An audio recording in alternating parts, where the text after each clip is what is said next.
What's up, bourbon friends? Want to throw some bourbon nerddom at you here. So I've heard some talk about this, so I decided to do a little research, and it was pretty interesting because I've experienced it. So if you ever cracked a new bottle and you take that first drink out of it, not out of the bottle, out of the pour, maybe you drink out of the bottle, I don't, but you take that first pour, and if it's a high proof, it's very hot. And sometimes, even if it's a lower proof, it might be hotter than it normally would be. And sometimes the taste is different. So that's called the neck pour, okay?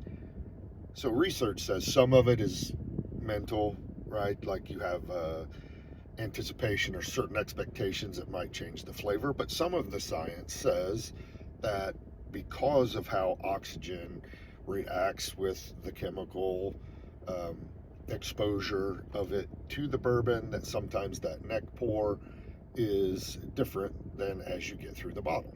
So they suggest, perhaps, if you're so inclined, once you make that first pour, to let it sit for 20 or 30 minutes. Now, that's not me, especially if it's one I've not had before. I'm okay with dealing with that neck pour because I can't wait to open one, make the pour, give it the old nose test, and then give it a little sip, and then let it rest on my tongue for 10 seconds or so that flavor really sinks in.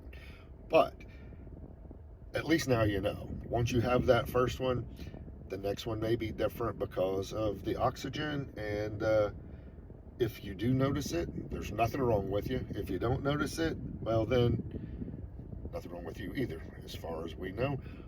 But I did want to share that bit of bourbon nerddom with you. And now you know.